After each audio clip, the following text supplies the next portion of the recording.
Hello, my name is John Sveck. Welcome to this ALL24 video. Today, Coach Waterman and I are joined by a special guest, Coach Jeff Cummins, head coach of Acadia University. Thanks for being with us, Coach. My pleasure. My pleasure. Awesome. We're going to do one clip. So, Coach Waterman, if you would do the honors here and just tell me when to stop my cursor. And stop. Okay, so let's cue this up here. Okay, Acadia is in good position here. This is from last year's Loney Bowl. So this is a 2nd and 10, Coach. Looks like the ball's close to midfield. I see the offense coming out with quads to the left side. Any initial thoughts when you see the alignment here? Yeah, we're trying to look at, you can see on the back side here, they left 2 to defend our one receiver back there. And I can't tell if that's Gloden or not, but, our ex-receiver there is back here by himself. And they've left 2 over there. So right away, it's a numbers game, right? You're kind of looking at, where's everybody lined up at. So you have 4 to one side and 1 on the back side. If they've left 2 over there, then we probably have a numbers advantage to the front side of this. I can't believe I'm telling you this, John. But we have a numbers advantage to the front side. As he motions back, it ends up balancing out, so it's not that big of a deal. But, 2nd and long down here, we expected pressure. We expected them to bring, 5, maybe 6 at this point to go 0. But, yeah, that's kind of my initial thoughts when I look at it. And I see the motion coming across, and then 3 looks like he's adding in as well.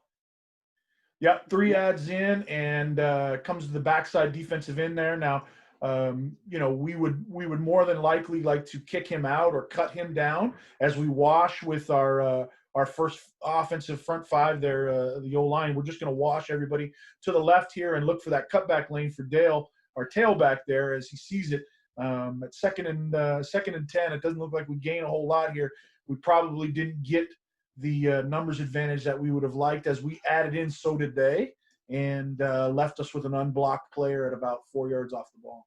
And Jeff, as a head coach, it's always that tough area at 2nd and 10, but you're in scoring zone here, right? You got a chance for a field goal. And so, do you go for it? Do you put yourself do you risk maybe getting sacked and take yourself out of field goal position, or do you hand the ball off and maybe get something out and be happy with the points? Yeah. So, all of those things enter in. As you can see in the background there's a ton of snow. So the day before, it had snowed like nobody's business, and it was still quite cold.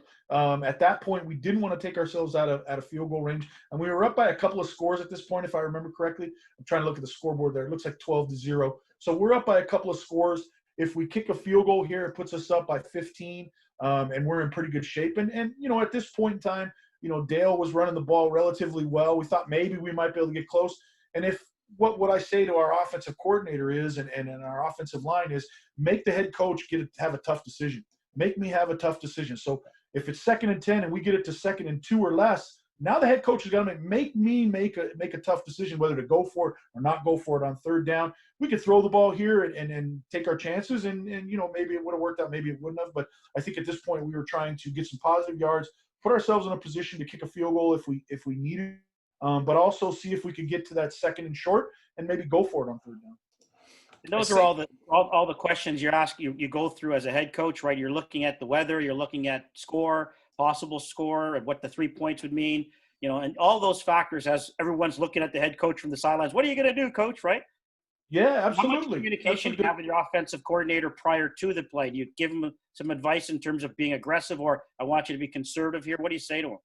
Yeah, no, well, that's it right there. It's hey, it's wide open. Do whatever you want here, because if it's 3rd and short, we may go for it. So go ahead and do whatever you want. You don't need to get it all with one shot. So go ahead and get what you can, and we'll make some decisions from there. So at this point in time, I don't recall whether I told him to run the ball or throw it, or if I called this play, because between Coach Lambert and myself, sometimes I would make the call, sometimes he would make the call. We communicate prior to whether we want to run the ball, not run the ball. And I can't remember what happened on 1st and 10 to get us to 2nd and 10. We probably threw the ball and threw an incomplete pass. So, at that point, it's like, okay, let's stay on the ground and see if we can create some movement and get it closer. But, yeah, to your point, Gary, we're always thinking about, okay, where are we at on the field? Is the wind in the following week when we played in the semifinal, the wind was so bad, all points were scored only going one direction. So for us in our conference, and you guys know this as well, you're always trying to figure out what the wind is like. Every game's a wind game out here. So, what's the wind like? What's the weather like? How's our kicker? How's his leg? Is he ready to kick? Can he make this kick? Are we going for it regardless? Is this 3-down territory? All those things are coming up prior to the play. And then once the play happens, we're, 3rd and 6, and then we kind of make some decisions from there. Perfect. And I see, number 3 is coming across to block the backside end, and all your receivers are going up and blocking. You guys usually have some really, really good blocking receivers. Is that something you guys work on a lot? And how important is that versatility, you think, for your receivers? Huge. If you can't block, you can't play receiver. I mean, that's a conversation that we have a lot of times is, hey, if you can't catch, you can't play receiver. For us, if you can't block, you can't play receiver. One of the ways that we look at, the success we have in our run game is the first 4 yards is on the offensive line. The next 2 yards, 3 yards is the running back's responsibility. And anything after 7 is the receiver's responsibility.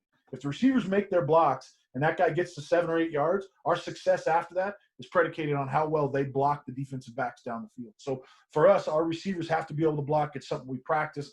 We practice a lot. When we talked to, in an earlier segment, Gary, about, the physicality that we have and how much physicality do we have during the week, we actually practice blocking with receivers and DBs twice a week, and it's full go.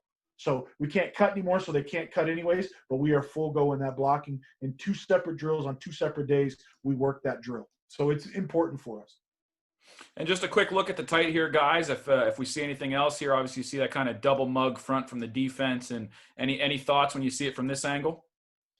No, we just know that they're gonna be exchanging gaps quite a bit here. So, for our guys, we try to talk to them about just taking their steps, getting into their gaps, and understanding that they're responsible for the play side gap in front of them. So there's an exchange there on the backside, as you can see. We miss our block with our right tackle here. He steps up, and they get an exchange with the defensive end and number 44, that linebacker. They exchange, and it puts us in a situation where we whiff, and that only gives us a 4-yard gain. All he's got to do is keep a body on a body at this point, because we are kicking out with that backside receiver coming through. If we just keep a body on a body, we're up to 33, which is, if I remember correctly, he's the free safety there. So we're up to the free safety at that point, and anytime we can make the free safety the leading tackler, that's a plus for us. That's one of our key goals, is that if the free safety is the leading tackler, that's a plus for our offense, our entire offense. So anytime we can get to the free is a good thing for us. At this point, we know when we see this odd mug front, we're going to get movement and exchange of gaps. So we talk about just taking our steps into our particular gap. That makes sense. Absolutely. Any final thoughts, Coach Waterman? No, I think, that's a great explanation, Coach. Yeah, I don't know if it's a great explanation. It didn't work, so I got to explain it a little bit better next time to It might my look like players. it might look like the Sam. That's 33. Might be the Sam coming across. You are correct. Because 22's back here is the thing. So our Sam came in, so he's mirroring the number 3 receiver that comes across. Yeah. And because we don't get off of one of the doubles up to him, we don't get anybody onto that body. So it just we stay a double on the nose. Our guard ends up falling down. We don't ever get up to that secondary level where number 3 tracks where number 33 tracks number 3 across the formation. Yeah, and when you get through there and they execute the blocks, and if the tracker is the guy that's got to make the tackle, it's going to be downfield. You got a chance to make a play, right? 100%.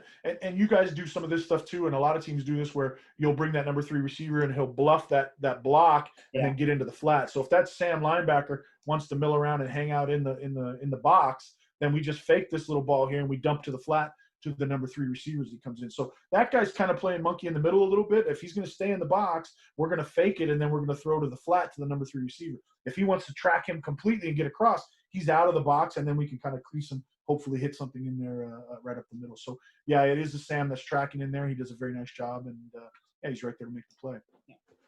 Phenomenal. Well, appreciate your time, Coach. Fun talking a little football with you there.